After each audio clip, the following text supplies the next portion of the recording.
Okay, good morning, guys. So we are here to discuss our views relating to the union budget that has recently come out. We have Ilika from Thodio who will be giving her views relating to the union budget.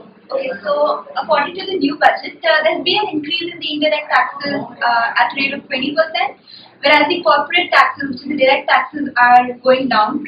This seems like a clear case of regressive taxation because now the rich and the poor have to pay the same tax per unit for purchase of an item.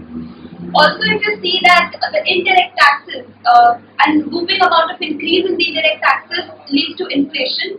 At the moment, inflation in our country is still curbed because the oil prices are at a real low, which is not going to stay for pretty long. And as and when the oil prices will shoot up, the inflation will definitely hit the roof. Also, I feel that the salaried class or the middle class have been hard hit by the new budget because 60% of the EPF will now be taxable with effect from 1st April. Okay, Ilika, all these views that you expressed are negatives to the budget. I would like if you could give us some pros to the budget as well. Yeah, so I feel that the government has invested humongously for the rural areas. That is around 35,000 crore has been invested for the rural area. Apart from that, also the government has kept in mind the fiscal deficit and rate of the country. That is 3.5% of the GDP has been set up for the next year. Also, it is pro-agriculture because there have been several irrigation fund schemes which have been set up, and the government has also proposed to increase the income of the farmers within the next 5 years. So we can see that the budget has a mix of its own positives as well as negatives. Now we have Ansh from first year who will be giving his views relating to the union budget. Jigar, regarding the union budget, simplification of custom baggage rules for the international passengers would likely lead to boost in travel. Secondly, an excise duty hike in aviation turbine fuel from 8% to 14% would be negatively marginal for the airline industry. Third, rural schemes would aid motorcycle sale and tractor sale. Okay, so as stated by Ansh in his last point that we'll have a increase in motorcycle sale.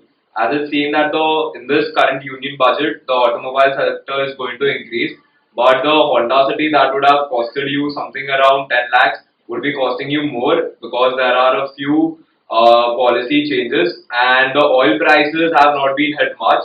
So the budget is a good budget and it's pro-agriculture as stated by Shaltin and Shikhar here from first year who will be giving their views relating to the union budget. So Shaltin is going to give us an insight relating to how the budget has impacted the retail sector. Okay, so firstly, we're going to start off with the retail sector, and we've had a growth of 15% in 2015, but that seems to look up. We're going to have 16 to 19% is what we'll be hitting in 2016 because of the budget, with the whole Make in India schemes and everything retailing. Basically, it's going to look good for the retail sector. Another thing that people have brought up, and this is in a few news shows or whatever that I've watched, is that taxes on garments are going to increase from a 30% tax to a 60% tax. Now that is very sizable, but it's not something that the retailers actually have to worry about since most of the cost is going to be borne by the consumers. That means you and I who are picking up the garments are actually going to be paying for them. So that's it from the retail sector. The budget actually looks really good for us, and happy about it.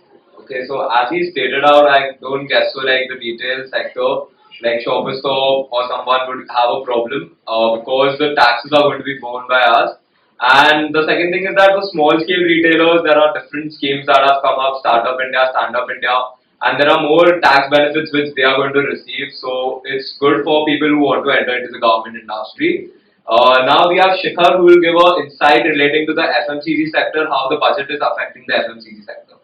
Yeah, now in the FMCG sector, the plan to double the income of the farmer, that is the primary sector of the economy, will obviously be beneficial to the sector. And as far as the excise duties are concerned, an increase in the excise duty of mineral water, aerated waters from around 18 to 21% will obviously increase the price of these valuable commodities. But then again, the increase in the excise duty of cigarettes from 10 to 15% and tobacco products to around 15 to 16% will obviously hinder people from buying such harmful products. Okay, so as Shikhar has given us an insight in the FMCG sector, the budget doesn't look good for companies like ITC because as he stated, there's going to be an increase in the excise duty for cigarettes and all. It's good for those people to not smoke, and there are a few excise duty increase in aerated drinks as well. So the budget doesn't look good for the FMCG sector.